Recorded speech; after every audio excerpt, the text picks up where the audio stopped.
They laughed when she pulled out the rifle. Old scope, worn stock, nothing like the high-tech gear their Marine unit used. Is that a museum piece? One sniper sneered.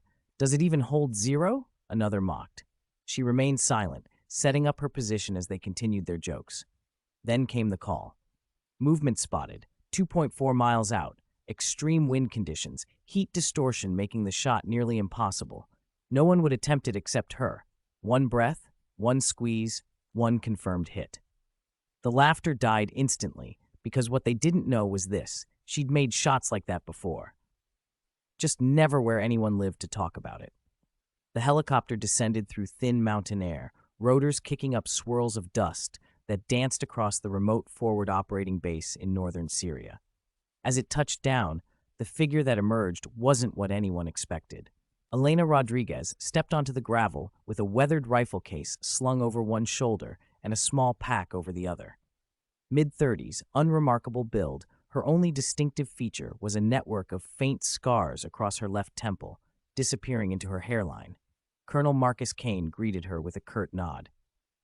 "Glad you made it, though I wasn't sure you'd come after Helmand." "That's behind us now," she replied flatly. The assembled sniper team watched from the command tent with undisguised skepticism.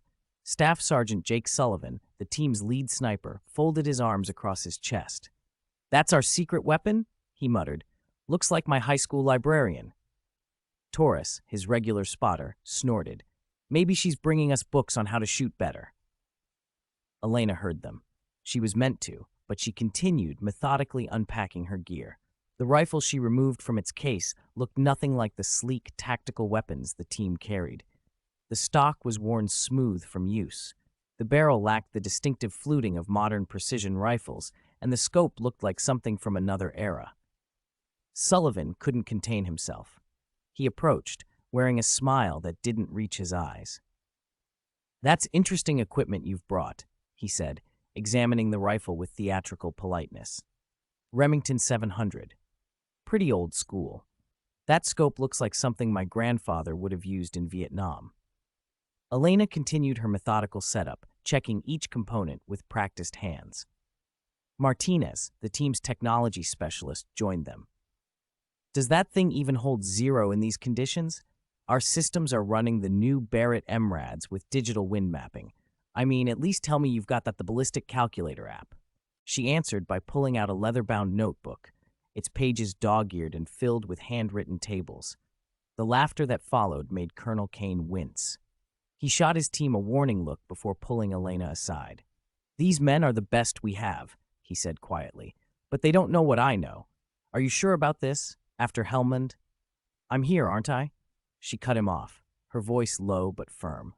"Let's focus on the mission."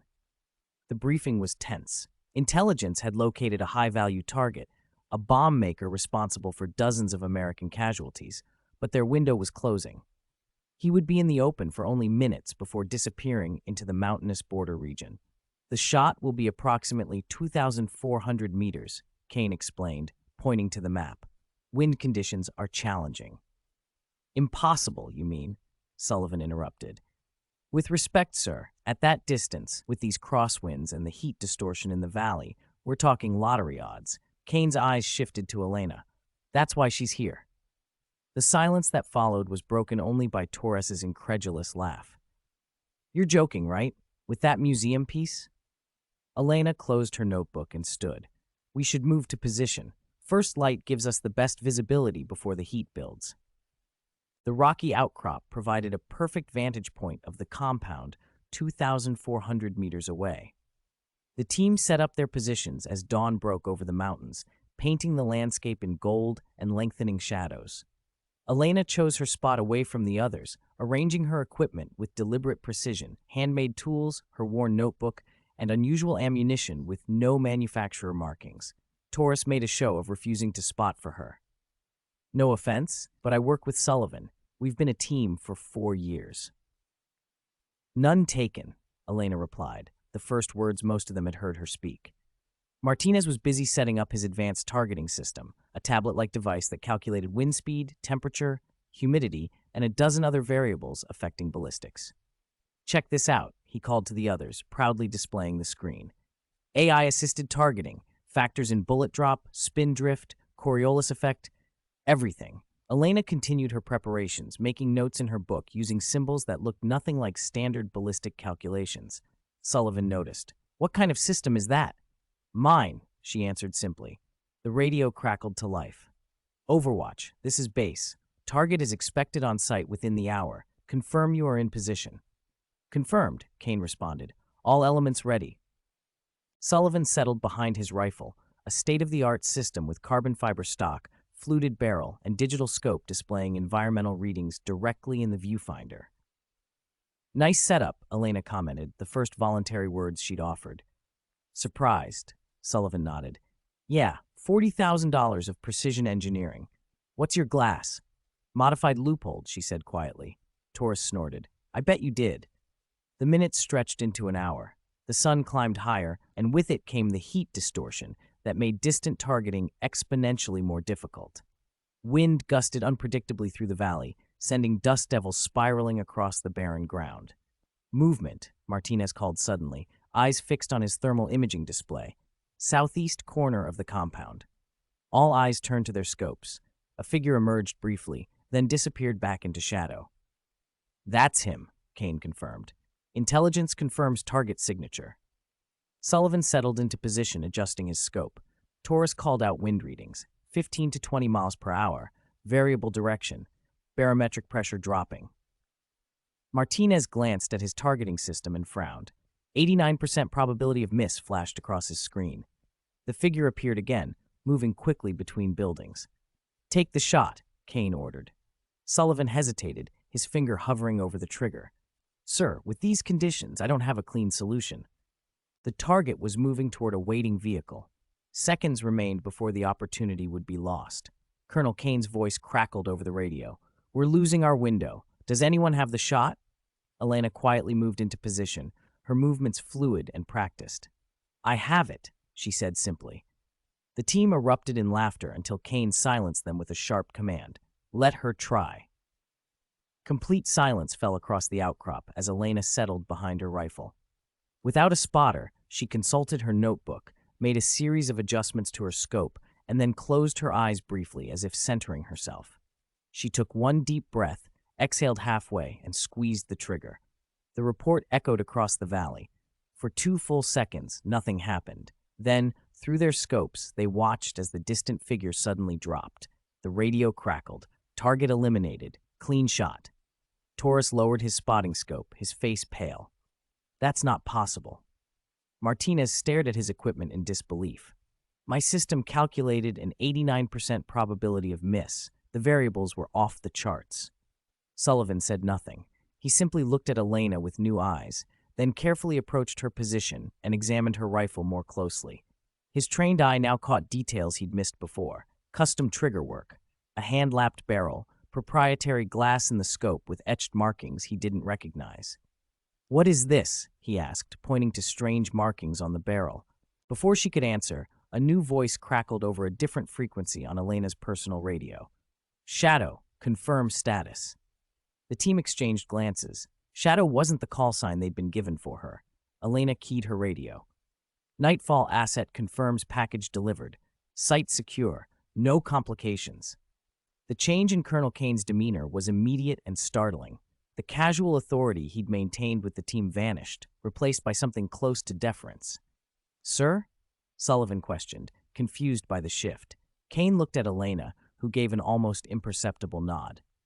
"Gentlemen," the commander said, "you've been shooting with the legendary ghost of Helmand." The team stared at her in disbelief. Taurus began. "That's not possible. The ghost was responsible for the longest confirmed kill in Afghanistan, plus those impossible shots in Mosul and other places. 15 confirmed kills," Kane continued, "all beyond standard operational parameters, all with the same rifle you just mocked as a museum piece." Martinez shook his head. "But those were attributed to different snipers from different units. There's no way." "There's every way," Elena interrupted calmly, beginning to break down her rifle. "When operations don't officially exist, neither do their snipers." Images flashed through her mind. A moonless night in Helmand province. The shot that changed the tide of a classified operation.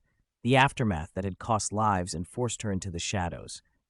The rifle in her hands wasn't outdated. It was purpose-built with classified technology, deliberately disguised to look ordinary, untraceable, forgettable. "Your rifle," Sullivan said, understanding dawning. "It looks ordinary on purpose." Elena nodded. "The best weapons are the ones no one remembers seeing." As the team prepared for extraction, the dynamic had transformed. Where there had been mockery, now there was attention. Where there had been dismissal, now there was respect. "How did you become the ghost?" Martinez asked, no longer hiding his admiration. Elena continued disassembling her rifle, methodical as always. "I didn't set out to become anything. I was a competitive shooter, recruited for my accuracy.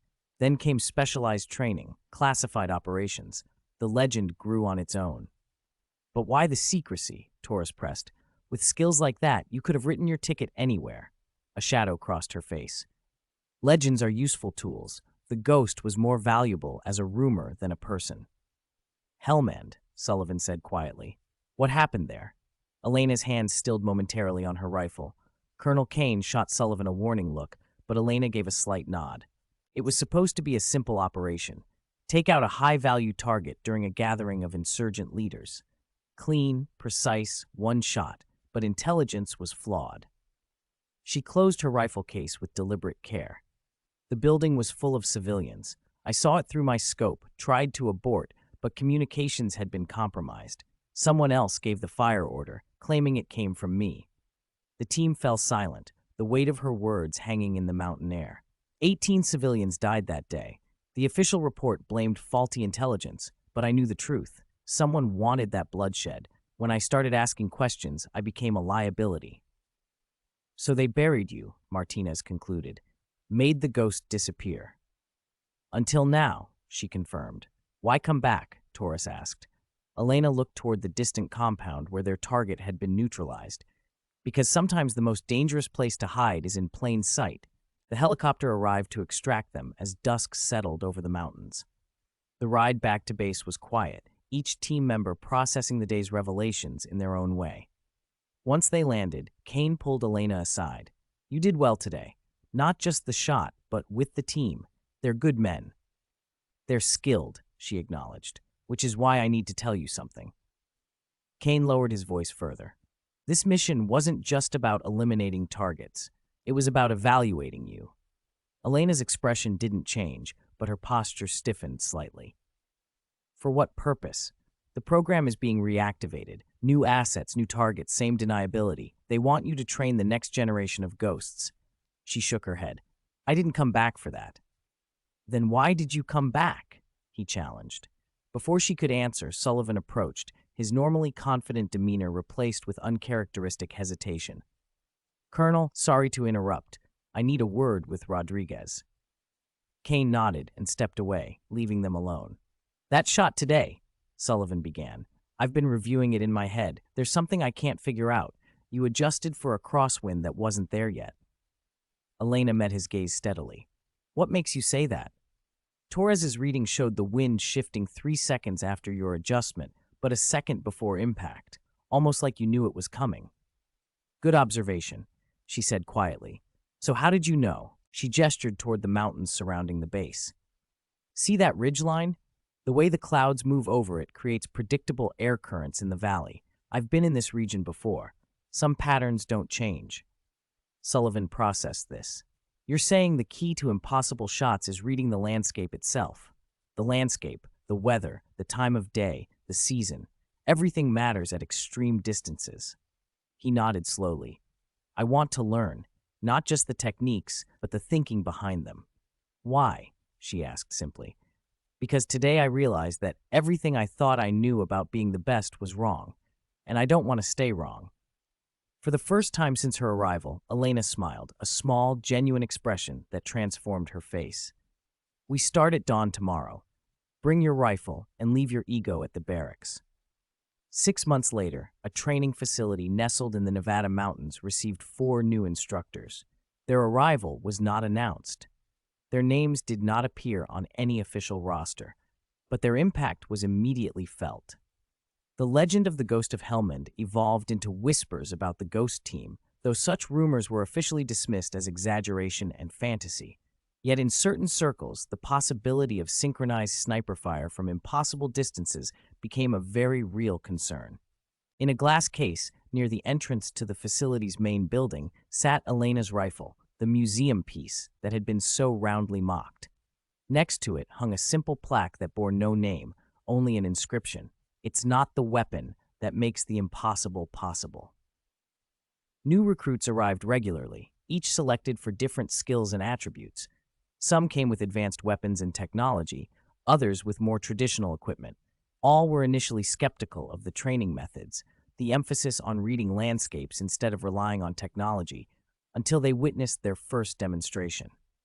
A new female recruit arrived one afternoon, carrying an unusual rifle that didn't match standard issue.